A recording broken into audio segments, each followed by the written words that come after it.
Добрый день, дорогие друзья, любители русской истории. Мы продолжаем цикл рассказов о Петре Первом, о том времени, о той эпохе. И еще раз, благодаря вас за ваши комментарии, я хотел бы прислушаться к вашим советам. Вот один из советов говорит о том, чтобы помимо рассказа о политике, о войне, еще уделять внимание побольше личности государя, личности Петра, его бытовым привычкам, его частной жизни, его умениям, его навыкам, его интересам. Поэтому я постараюсь такие моменты просто частями вкраплять в наши рассказы о русской истории. И поэтому сегодня, хотя по хронологии мы будем говорить о начале Северной войны, начнем с вами с разгрома русской армии, собственно, с чего и началось рождение Российской империи, на мой взгляд, именно с этого катастрофического разгрома и страшного поражения. Но помимо этого мы поговорим о Петре как человеке, увлеченном медициной, о Петре враче и стоматологе, о Петре гурмане. Был ли он гурманом, что он ел, как, когда, какая была кухня в то время. Ну и, наверное, если еще хватит времени, то о том, как Петр основал Санкт-Петербург. Ну, начнем с Нарвы. Русская армия, большая, осадила Нарву. Нарва и сейчас есть на карте, посмотрите. Контролирует выход к Балтийскому морю. Старинная крепость. У нее небольшой гарнизон, несколько тысяч солдат, но гарнизон очень сильный, подготовленный, толстые неприступные стены. Крепость хорошо защищена. И при всем при том, у России совершенно нет опыта взятия больших европейских крепостей. Артиллерия слабая, стены не пробиваются. Армия сформирована по старинному принципу. Что из себя представляла русская армия той поры? Ну, собственно, она билась на три части. Первое – это неплохо подготовленные новые полки преображенские, семеновские, лефортовские, бутырские. В остальном это пехота старого образца, смешанная, это частично переформатированная, по-новому набранная из бывших стрельцов, из разных категорий служивых людей, новые пехотные полки. И это дворянское ополчение. В основном дворянская конница. Но также и дворянское пешее ополчение. Пешее ополчение и конное ополчение формировалось по принципу обязательности службы дворян в обмен на земельные наделы. То есть дворяне не были профессиональными военными. Они служили по мере необходимости, по мере призыва на войну еще со стародавних времен Ивана III и Ивана Грозного. Вот такое вот разношерстное войско. Петр I находится при этом в войске, опять же, не в должности главнокомандующего, в звании рядового бомбардира-артиллериста. Непосредственно перед подходом к Нарве войск Карла XII Петр уезжает. Его неожиданно тайный отъезд из армии до сих пор по-разному объясняется историками. Те историки, которые не любят Петра I, говорят, что он просто струсил. Те, которые любят Петра I, говорят, что это был тайный замысел. Петр понимал сложность диспозиции. Карла XII боялись и шведской армии везде в Европе. В случае поражения есть шанс попасть в плен. На стране можно поставить крест, если государь попадает в плен. Плюс ко всему требовалось подтянуть резервы, организовать сопротивление на других рубежах. Ну и, в общем, находиться верховному главнокомандующему на передовой перед лицом мощнейшей европейской армии, как бы в западне зажатым. С одной стороны, у тебя невзятая крепость за спиной с сильным гарнизоном, который может ударить в тыл в любую секунду. И с очень хорошей артиллерией, кстати сказать. Нарва – это несколько сотен первоклассных шведских пушек. А с другой стороны, армия Карла, численность которой не ясна. Поэтому в этой ситуации государь решил отойти. Вполне разумное решение. Но вот так либо иначе Петр уезжает. Вместо себя главнокомандующим назначает некого профессионального наемника, герцога де Круа, не имеющего никакого опыта практического управления разношерстным русским войском. Европеец, Петр на него понадеялся. И к Нарве подходит шведская армия. Дело происходит зимой, примерно середина ноября. Это очень холодно. Русская армия выстраивается в боевой порядок. Здесь я начну с ошибок. Того, почему русская армия создала все условия для поражения, а потом расскажу, каким образом добивалась победы шведская армия. Первая ошибка – нельзя было назначать командиром де Круа. Кого угодно. Меньшикова, Шейна, любого из имеющихся авторитетных русских командиров, потому что никаким особым тактическим знанием Декруа не обладал, судя по тому, как он командовал войсками в этой битве. А во-вторых, потому что когда во главе немец, не говорящий по-русски, когда много офицеров немцы, а армия воюет по старинке, при любой проблеме возникает, естественно, классический слуг. Немцы нас предали. Немцы изменили. Офицеров надо, что в лучшем случае, пинка им под зад. Вообще лучше офицеров порубить, поскольку они все предатели. Вторая ошибка, уже ошибка тактическая Декруа. Он построил нашу большую армию, в несколько раз превосходящую, подходящую шведскую, численность которой нам неизвестна. Построил длинным на несколько километров фронтом, в несколько тонких линий. Закрылся, там был ров заранее подготовленный, неглубокий. Перед рвом стояли рогатки. И это вообще традиционная тактика русских войск того времени. Наша армия плохо наступала. Наступать она научится потом уже. Главным образом при Румянцеве и Суворове. До этого русская армия обороняется и при необходимости, по возможности, переходит в медленную контратаку. А в основном атакой занимается конница. Наши солдаты спрятались за рвом и рогатками в тонкой линии и выжидали. Поэтому численное превосходство сошло на нет сразу. Нам не повезло с погодой, можно сказать и так. Утром началась очень сильная метель. Во-первых, солдаты страшно замерзли. А во-вторых, из-за этой сильной метели мы увидели шведов, когда они приблизились буквально к нам на расстояние выстрела. В последний момент. Неожиданное появление из метели врага, наступающего чеканным шагом под барабанный бой, психологически произвело страшное впечатление. Не подготовились к отражению атаки. Следующая причина – тыл. Как я сказал, невозможно выстраивать диспозицию, когда у тебя в тылу находится противник. У русской армии в тылу находилась крепость, которая в любую секунду готова была совершить вылазку, ударить в спину. И это тоже все понимали. Наконец, отсутствие царя – это тоже внесло разлад в командование. Командиры полков растерялись. Кого слушать? Декруа. Что из себя на тот момент представляла шведская армия?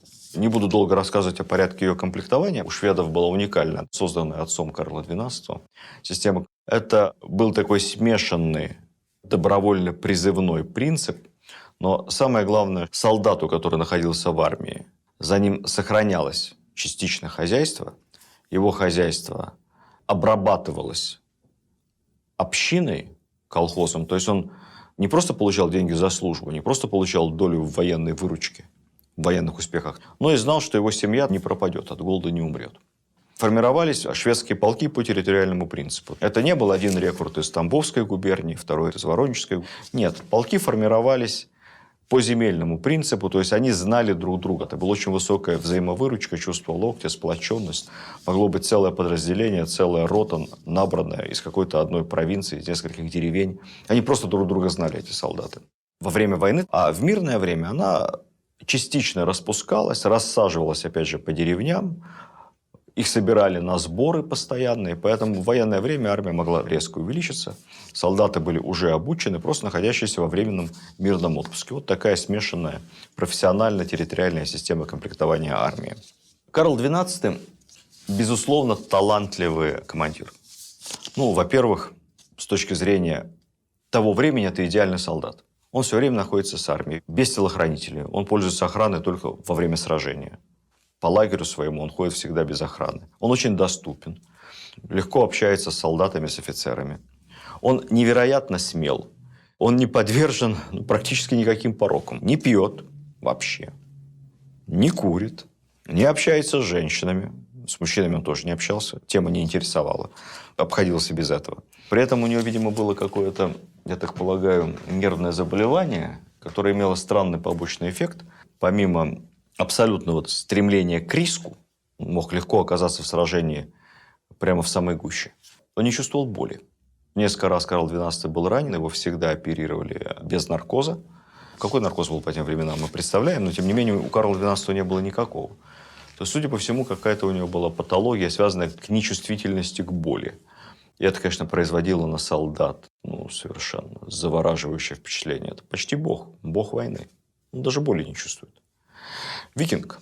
Карл XII сторонник наступательных действий, в отличие от русских военачальников того времени. Это гений атаки. Он даже недолюбливал артиллерию, потому что, на его взгляд, артиллерия все-таки оружие более оборонительное. В атаке его использовать тяжело. Пушки на тот момент тяжелые, трудно перевозить очень. Поэтому артиллерия у Карла на вторых ролях. Главным образом это атака, это прекрасно подготовленные каролинская пехота, как ее называли тогда, королевская пехота шведская, очень качественная, тяжелая шведская конница. Как происходили боевые действия по тактике того времени, конца 17-го, начала 18 века? По уставу шведская армия сближалась с противником на расстоянии приблизительно 50 метров, выстроившись не менее чем в 4 шеренги. И затем производила залп.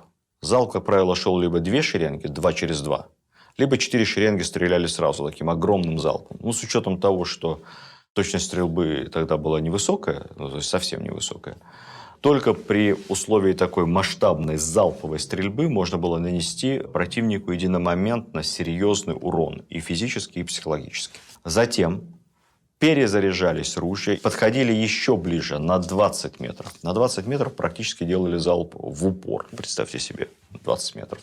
Тут уже можно было попасть, прицелившись. Говоря откровенно, кремниевые ружья того времени были настолько опасны при стрельбе и могли нечаянно обжечь лицо и даже лишить глаза неудачного стрелка в случае какого-то дефекта, что там особо не целились. Обратите внимание на исторические фильмы. В хороших исторических фильмах, описывающих то время, там 18 век, пехотинец, когда стреляет, он вообще отворачивается от цели, чтобы ему не обожгло лицо. Ну, а дальше, последние 20 метров, начинается самое интересное. Дальше удар в штыки. Вот эта коробка, или эта колонна разгоняется и бегом несется на противника, страшно крича, буквально снося его штыковым ударом. Это, конечно, война нервов. Когда на тебя бежит стройными рядами в одинаковой форме здоровенные мужики, а перед этим уже твои ряды пробиты, уже 2 залпа, из которых второй прямо в упор. Устоять невозможно. Кстати сказать, вот этот принцип атаки, штыковой атаки на бегу использовался в Европе довольно широко. Кто любит английскую историю, шотландцы очень этим хвалились. Это называлось Highlanders Attack, атака горцев.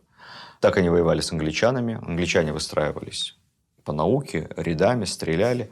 Шотландцы-горцы приближались к ним на расстояние выстрела, делали один единственный выстрел. Один выстрел.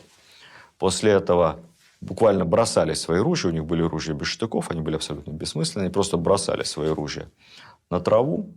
И, выхватив шотландские палаши, а шотландские палаши – это такая страшная вещь, это помощнее кирасирского палаша, 1,20 м, 1,5 килограмма стали, в такой вот, как правило, очень сложным, хорошо сохраненным эфесом, а также копья, алебарды, ну, все, что положено, пики, с дикими шотландскими криками, подволынки, неслись на стройные ряды британской пехоты, и там дальше, не дай бог, шаг назад, либо ряды разойдутся, начинается страшнейшее месиво. Было только 2 результата.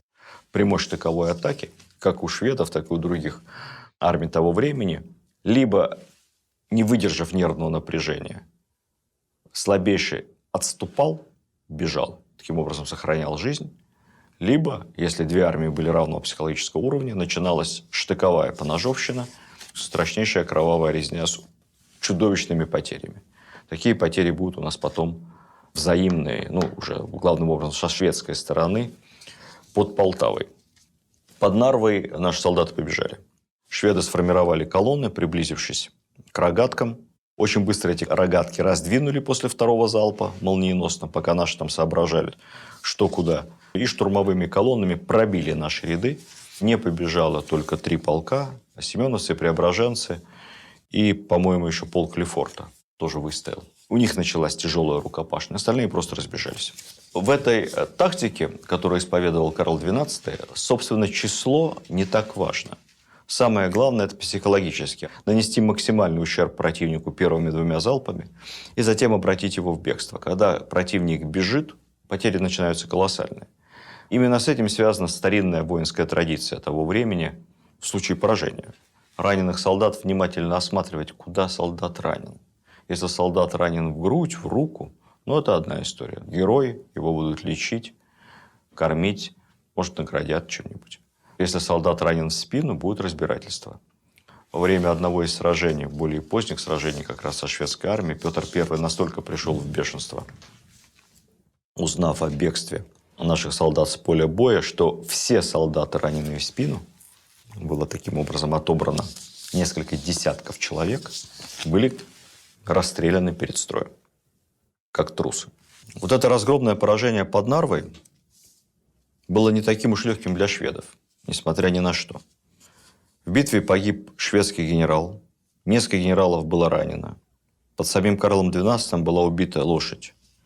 Бой полностью прекратился только с наступлением темноты.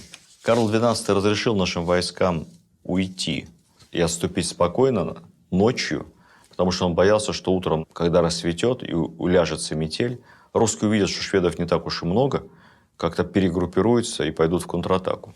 Малоизвестный факт. Это поражение стало во многом следствием предательства. К шведам перебежал капитан Преображенского полка, некто Яков Гумерт. Это был немец, эстлянский, который якобы не захотел воевать против своей исторической родины. Интересно то, что этот капитан-преображенец знал лично Петра и пользовался его особым доверием. Владел огромным массивом информации о русской армии. Поэтому вполне возможно, что он подробно проинформировал Карла XII о том, как будут расположены русские войска, как они вытянутся в линию, как легко разобрать эти рогатки и вообще где, как и когда атаковать. Во время сражения, когда наши войска дрогнули, первым из дрогнувших оказался сам главнокомандующий герцог де Круа. Увидев, что наши отступают в беспорядке, он якобы сказал: «Пусть сам черт командует этими солдатами». Обозвав русских сволочью, протянул шпагу рукоятью вперед первому же попавшемуся шведскому офицеру. В итоге шведы получили большие трофеи, захватили царскую казну, огромное количество мушкетов, знамен. Потеряли в этом сражении убитыми всего лишь около 700 человек. Наши потери были больше в 10 раз и убитыми, и пропавшими без вести. Не могу не сказать пару слов о судьбе предателя Гумерта и о судьбе такого слабохарактерного труса-полководца де Круа. Дело в том, что ранее Петр подарил Гумерту в Москве большой дом, где жила его жена и дети. И вот после исчезновения перед битвой капитана Преображенцев Петр даже не поверил, что тот способен изменить. И искренне полагал, что его либо убили в сражении, либо он оказался в плену. Узнав же правду, у дома Гумерта было велено повесить на виселице, в буквальном смысле слова, изображающую его куклу. К виселице был прибит лист с описанием его предательства. Петр очень нервно относился к предателям, никогда их не прощал. Помните историю мою с одной из прошлых лекций про изменника Ерошку, который изменил Петру под Азовом. Я вам очень рекомендую эту лекцию переслушать, эту историю переслушать. Она много говорит о характере Петра. Кстати сказать, к чести государя, он семью изменника не тронул, она так и продолжала жить в этом доме. Ни жену, ни детей его. Так что в этом отношении Петр был значительно порядочнее, чем сталинская система в конце 30-х годов, когда с женами и детьми изменников Родины не церемонились. Кто мало об этом знает, советую вбить в поисковой строке слово «Алжир». Только не страна, а Алжир-лагерь. Много интересного и поучительного, и грустного вы сможете увидеть. Алжир – это лагерь жен изменников Родины. Потом Гумерт пытался даже оправдаться из плена. Писал русским письма. В письмах говорил, что как относятся к нему плохо. Жалел о своем переходе. Но как-то так получилось, что одно из этих писем было перехвачено, истолковано как попытка двойного предательства. Предателя Гумерта в итоге там же, в Нарве, сами шведы и повесили. Де Круа тоже не повезло. Он содержался в таком жестком аресте, как тогда говорили, с неотлучным конвоем. При этом, видимо, понимая, совершил он не самый благовидный поступок в своей воинской карьере. Он начал потихоньку спиваться, все время играл в карты, постоянно писал царю Петру жалобы, просил денег, тяжело ему, без денег в плену. Петр однажды даже послал ему несколько тысяч рублей, не знаю зачем. Иногда Петр проявлял поразительное, избыточное благородство. Петр, я думаю, что просто не мог поверить, что де Круа так трусливо поступил на поле боя. Долго он не прожил, умер через год с небольшим от пьянства, весь в неоплатных долгах. Почему я акцентирую внимание на долгах? Потому что дальше произошла совсем уже смехотворная история. достойные труса и предателя. Кредиторы Декруа, которым он был должен немаленькие суммы, захватили его тело и сказали, что труп не отдадут для похорон, пока не получат назад все деньги. В итоге деньги отдавать было некому. И это тело положили где-то там в подклете церкви, где со временем остатки герцога мумифицировались. Но никакой святости здесь нету. Злые языки говорили, что тело Декруа сохранилось потому, что глубоко было проспиртовано при жизни. Потом даже ходили специальные экскурсии, чтобы посмотреть на мумию этого незадачливого герцога. И в своих воспоминаниях эту историю описывает друг Пушкина Дельвих. В конце XIX века истлянский генерал-губернатор решил все-таки эту мумию захоронить. Сколько же можно ее держать? Но поскольку Декруа был формально, хоть и пленником, но фельдмаршалом русской армии, то по уставу фельдмаршалом надо хоронить с воинскими почестями. И губернатор обратился к самому государю Александру II. Резолюция была на обращении «Похороните, но тихо». Что и было сделано. В итоге труп в 70-х годах нашли советские реставраторы, которые занимались ремонтом храма. После долгой переписки между инстанциями, что делать с вновь выявленным, не разложившимся историческим покойником, останки Декруа перезахоронили в той самой церкви.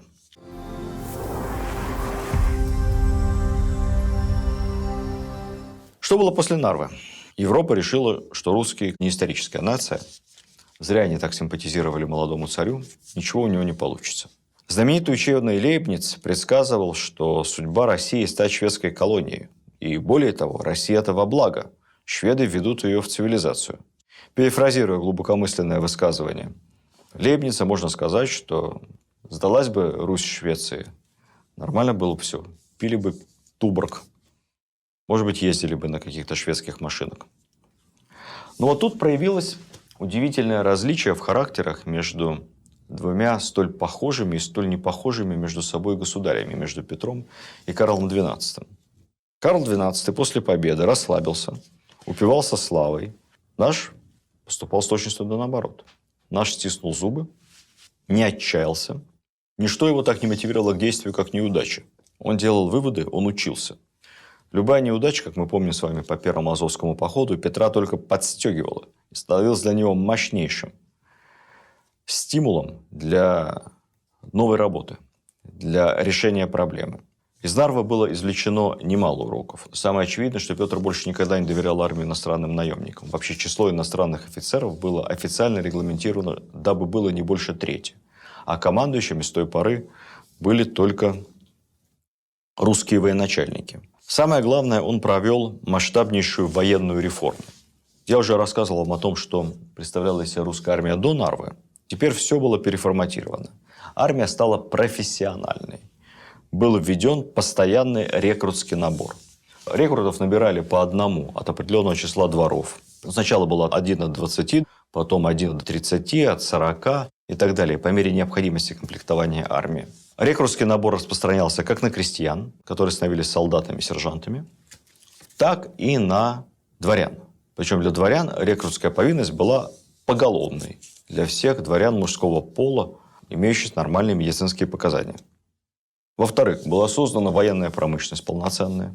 Строились военные заводы, производившие оружие, пушки, металл. В-третьих, была создана система подготовки кадров. Вот я уже сказал вам про школу математических и навигатских наук, где готовились штурманы, готовились артиллеристы. Создавалась целая сеть учебных заведений. Ну и в-четвертых, была введена реформа управления армией. Появились совершенно новые подразделения. Картографические, интендантские, инженерные, новые рода войск. Раньше была просто пехота, просто солдаты. Теперь появились гренадеры. Это была разновидность конной пехоты. Изначально их называли гренадерами, потому что у них были либо ручные гранаты, метательные. По одной из версий именно поэтому гренадер или гренадеров, можно и так говорить, были не треуголки вертикального, чтобы не мешать замаху руки. Но это лишь одна из версий популярных. Может быть, просто такие головные уборы нравились властям того времени. Кроме этого, они еще и стреляли гранатами. У них были своего рода РПГ-7, такие небольшие гранатометы. Вылетала граната метров на 50-70, до 100, то могла разорваться, либо даже не разорвавшись, пробивала, как маленькое ядро, целый ряд построений противника. Постепенно от этих гранатометов отказались, они были очень ненадежными, и некоторые из них взрывались в руках у гренадеров. Поэтому со временем гренадер просто стал элитной частью пехоты. Туда отбирали самых рослых, самых сильных, самых подготовленных. Появились профессиональные артиллеристы, которых, опять же, готовили в учебных заведениях.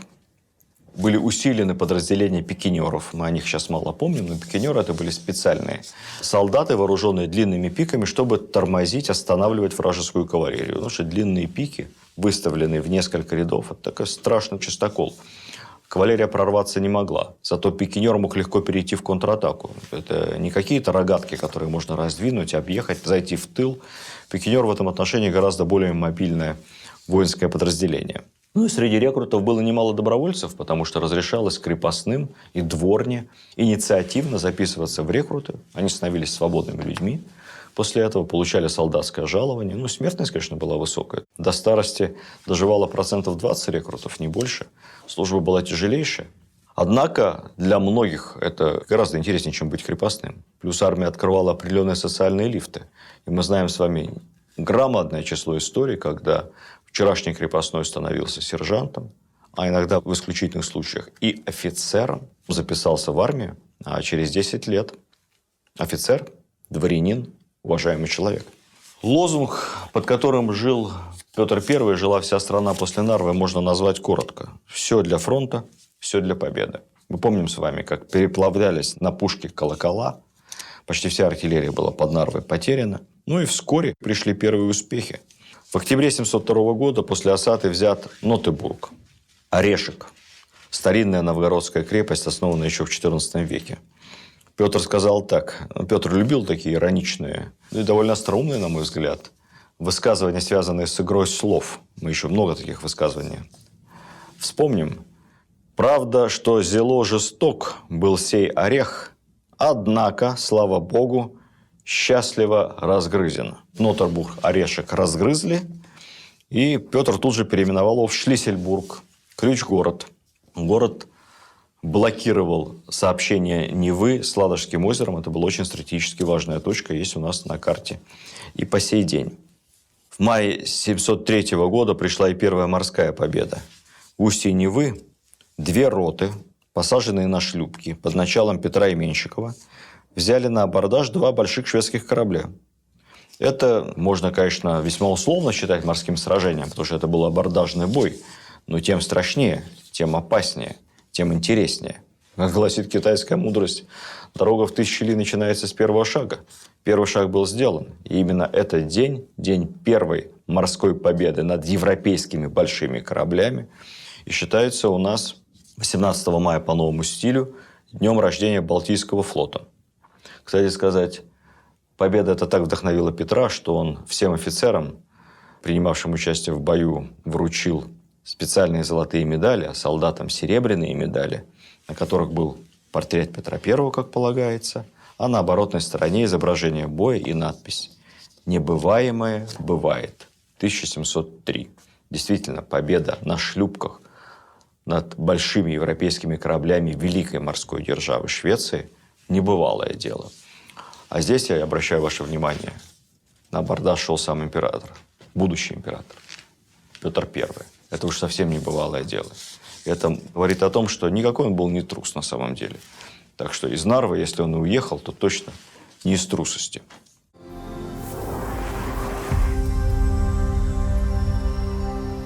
Теперь отвлечемся, как я вам обещал, коротко, но вы это мало где прочитаете, о бытовых привычках Петра. В первую очередь о привычках в еде и в питье. Петр вообще не гурман, он человек неприхотливый. Он говорил: я солдат, с меня довольно хлеба и воды. Ну, то есть, на самом деле, предпочитал черный хлеб самого грубого помола, ел сухари, черствый хлеб, и вообще мог на хлебе и воде обходиться несколько дней, совершенно по этому поводу не переживая. Петр, двухметровый мужчина, ведущий крайне активный образ жизни, был человеком, который ел много. Иностранцев даже это удивляло, насколько он много потребляет еды. Его, конечно, во время Великого посольства упрекали в том, что он ведет себя не по-европейски, не культурно, может есть руками. Ну, честно говоря, я не знаю, там, что и как он ел руками. Гораздо интереснее здесь другая история. У Петра был такой пунктик – стремление к гигиене. Петр всегда ел собственным прибором. То есть он даже приходил на званый обед, приборы накрытые убирались. У него была своя ложка такая деревянная с костяной ручкой в мешочке, всегда чистая. И нож и вилка тоже собственные, зелеными тоже костяными ручками. Они хранятся у нас где-то в одном из музеев Петербурга. Везде только со своими чистыми приборами. Чужим он не доверял.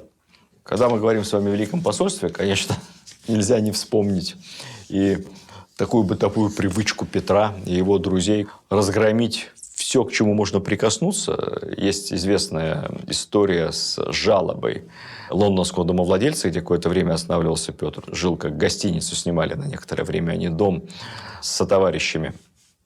Когда царь съехал, был предъявлен нашему посольству счет от домовладельца за испорченную мебель, порванные шторы-занавески, где-то там запачканный паркет, разбитые стулья. Но самое веселое, что в этом счете были продырявленные картины, слава богу, недорогие. Потому что по картинам стреляли из пистолетов, упражнялись в точности стрельбы наши бойцы, видимо, в кутеже. В этом отношении Петр вел себя вполне по-лондонски, как Шерлок Холмс. Кто помнит, Шерлок Холмс выбивал на стене из пистолета, тоже, кстати, арендовал у миссис Хадсон жилье, выбивал королевский вензель пулями. Примерно так себя вел Петр со своими сотоварищами. Что еще обожал Петр из еды? Интересное. Оливковое масло и уксус. Фактически любил смешать масло с уксусом, как это сейчас делают в дорогих ресторанах с бальзамиком, и ел это вместе с хлебом. Ему это очень нравилось. И он считал это невероятно полезной пищей, и всех своих друзей и коллег тоже заставлял в максимальных количествах потреблять оливковое масло с уксусом. Рыбу не любил. Исключения составляли только селедка соленая. Хотя в России того времени по традиции ели очень много рыбы. Россия такая речная страна, рыбная. Рыбы было всегда много, пресноводные. Все эти вот караси в сметане, стерлядка, уха, осетры того времени. Это все водилось прямо в Москве-реке у нас в огромных количествах. И это была обычная, никакой не деликатес, самая обычная повседневная еда. В отличие от своего отца, Петр не любил сладости. Никогда не ел цукаты, сахаров, засахаренных фруктов, а наоборот, вот что такое кисленькое. Лимоны, соленые огурцы, редьку. Очень любил орехи. Всегда у него на столе были кедровые орехи, миндаль. И вот как вспоминают современники, жаловал лимбургский сыр. Продукт весьма специфический, как мы знаем с вами, сильно пахучий. Да, кстати сказать, что касается цитрусовых, по заданию Петра даже специально на ярмарках, самая известная из которых была в Архангельске, прямо в порту, закупались свежие цитрусовые, особенно лимоны, и доставлялись к царскому двору. Ну, а вообще, в целом, Петр предпочитал простую русскую пищу. Мясо, щи, кашу. Кстати сказать, что касается каши, любимая каша Петра – это наша армейская перловка из крупных зерен ячменя. Перловка с мясом – самая золотая вещь. Кто был в армии, либо на военных сборах, наверняка знает, что еще перловку любят у нас с сушеным луком. Ну, по крайней мере, раньше. Нас всегда перловкой с сушеным луком кормили. Мне она лично очень нравилась. За столом Петру прислуживали денщики-адъютанты. Парадные обеды очень не любил. Во главе стола никогда не садился. Всегда где-то там, в серединке, либо в самом нижнем конце стола, вместе с мастерами, с гвардейцами, с солдатами, офицерами, с друзьями, чтобы можно было поболтать, повеселиться без всяких церемоний. Петр, двухметровый мужчина, любящий физический труд, мог проголодаться в любое время суток, поэтому всегда, куда бы Петр ни ехал, с ним всегда был, чуть не сказал, термос, была бутылка с каким-то питьем, сухой паёк. То есть холодная буженина, мясо нарезанное, хлеб, чтобы можно было в любой момент остановиться и перекусить. По поводу спиртного. Выпить, конечно, Петр любил, но совсем не был алкоголиком, даже бытовым пьяницей. Он, скорее всего, имел хобби спаивать своих собутыльников. Ну, во-первых, весело, ты трезвый, все вокруг пьяные. А во-вторых, язык развяжется, что-нибудь узнаешь новое, интересное, что тебе так не скажут. Поэтому споить сотоварищей по столу, по застолью, это для Петра было любимое дело. Сам же он всегда меру знал, никто никогда не видел его упившимся. Пару слов еще об увлечении Петра медициной. Петр был медициной современной, особенно анатомией, буквально одержим. Это вообще была тогда общеевропейская мода. Во время Великого посольства, как я вам рассказывал, он активно посещал больницы, анатомические театры. Тогда было модно публично вскрывать тела, вскрывать трупы, показывать, как устроено человеческое тело, как устроен скелет.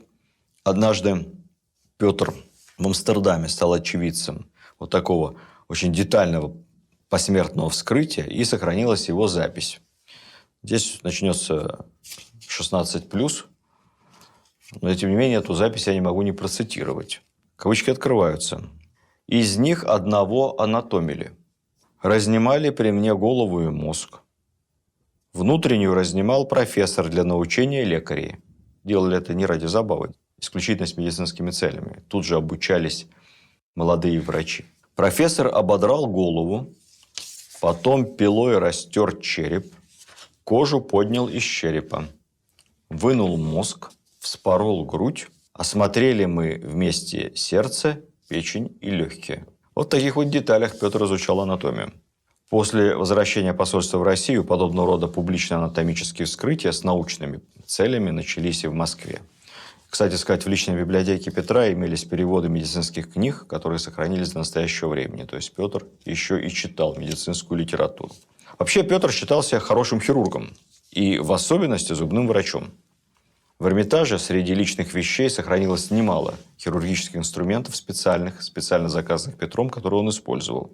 И вот футляр с хирургическими инструментами он всегда носил с собой. Если в Петербурге происходила какая-то интересная, необычная, сложная операция, медики были обязаны извещать государя, и он всегда, если было время, приезжал, либо смотрел за тем, как идет эта операция, либо даже пытался этому делу как-то подсобить. Особая любовь Петра – это, конечно, стоматология. Рвать зубы Петр научился в Голландии у какого-то странствующего фельдшера. Он увидел его на ярмарке в Амстердаме, как фельдшер всем желающим за оплату вырывает зубы. Ну, я сразу скажу, что тогда ведь бормашин не было. Ну, вообще, кариеса было мало, конечно. Зубная боль была вещью сословной. Бедные люди кариесом не страдали. Тут я немного отвлекусь. Массовый кариес начался на планете Земля тогда, когда началось массовое и дешевое производство сахара. Это вторая половина, конец 19 века. До того момента кариес крайне редкая болезнь. Кариес – болезнь богатых. Тех, кто ест много сахара, поставляемого из-за границы, это тростниковый сахар, откуда-то из Америки. Это дорогое удовольствие. Либо злоупотребляет засахаренными фруктами, которые, кстати, не так вредны, как вот этот вот искусственный субпродукт. Сахар, сделанный из тростника, либо из свеклы, либо из других ингредиентов. Если мы с вами посмотрим кривую промышленного производства сахара в нашей стране, вот так вот, и сравним его с кривой кариеса по медицинским исследованиям, это идущие вверх параллельные линии. Во времена Петра другие были болезни зубные. Я не хочу здесь углубляться в детали, поскольку сам не специалист, но по большому счету единственным способом лечения было зуб больной удалить. И вот Петр, посмотрев на этого голландского фельдшера, повел его в таверну, накормил обедом и попросил еще раз показать ему, как правильно удалять зубы. Как это часто с ним бывало, вообще Петр был рукастый такой молодой человек. И основы ремесла хватало буквально на лету. Вскоре в гостиницу в Амстердаме, где царь жил, стали во множестве приходить голландцы, страдавшие зубной болью. Каждому, кто приходил к Петру, разрешал ему вырвать больной зуб, Петр платил по шиллингу. Шиллинг – это приличные деньги. Весьма приличные деньги. Это такая цена на тот момент хорошего обеда в голландской ресторации. Наверное, по нынешним временам 1003 рублей. Рвать зубы боялись, анестезии не было. Часто больного держали. Один рвал, 2 человека его держали за руки, за ноги, чтобы не дергался. Но Петр как-то наловчился, все-таки человек был очень сильный, наловчился делать это правильно. И потом в окружении знали, что лечение зубов поднимает царю настроение. Поэтому, если вдруг царь начинал на кого-то гневаться, тут же подзывали кого-то, у кого болели зубы, и просили царя помочь в лечении. Царь доставал инструменты, вырывал зуб, и, услышав хваленные слова о своей легкой руке, быстро успокаивался, менял гнев на милость. Вырванные зубы Петр аккуратно складывал в особый мешочек. Такой у него был мешочек достижений стоматологических. Один из этих мешочков хранится в Кунсткамере. Так он называется. Реестр зубам, дерганым императором Петром I. Зубов этих в мешочке хранится 74. Что интересно. Из этих 74 зубов, во-первых, у 54, вот даже сейчас это видно, присутствуют признаки сильных заболеваний. Это там пульпит, периодонтит, там, ну и так далее. Не буду, опять же, погружаться в тему, в которой не разбираюсь. То есть, все-таки в подавляющем большинстве Петр рвал больные зубы. И к нему действительно обращались с болью.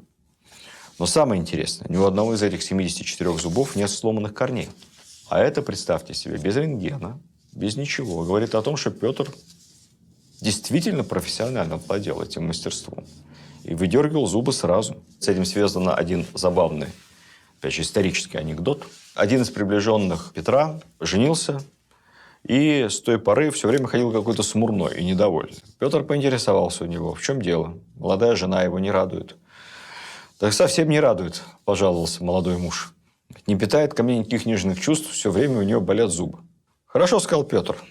Я в этом деле разбираюсь, посмотрю. Ну и на другой день, неожиданно, без предупреждения, зашел к нему домой. Позвал жену и спросил. Слышал, у тебя зубы болят? Опасаясь царского гнева, молодая женщина не посмела возражать и безмолвно повиновалась. Петр осмотрел зубы, больных не нашел. Выдернул ей здоровый зуб и ласково заметил. Повинуйся впредь мужу своему и помни, как сказано, что жена да убоится своего мужа, а инока может вообще остаться без зубов. Вот так. Ну и в конце я обещал вам рассказать об основании Санкт-Петербурга. Ну, думается мне, что это такая большая серьезная тема. Тема поразительная, поскольку, наверное, это единственный случай в истории, когда столица громадного государства, будущей империи, была не просто основана не в центре государства, в защищенном месте, не где-то, где исторически обусловлены торговые пути, защита, скалы, горы, моря, острова, ну и так далее. А столица была основана в предельно уязвимом месте, прямо на берегу моря, более того, на чужой территории. И на протяжении многих лет формально Петербург строился на земле, принадлежащей Швеции. Карл XII посмеивался по этому поводу, считая, ну пусть Петр строит, пусть строит, этот глупый русский царь. Я этот город засчитываю в свои будущие трофеи. Ну что ж, Карл смеялся, Петр строил Петербург, Парадис, один из самых красивых городов в мире. А хорошо смеется тот, кто смеется последним. Вот об этом мы поговорим в следующей лекции. Начнем мы со строительства Петербурга, а потом перейдем к основной части Северной войны и, конечно, к вершине петровского полководческого искусства, к самой необычной военной битве в русской тысячелетней истории, к Полтавскому сражению. Почему самой необычной? Об этом узнаете через неделю. До следующих встреч.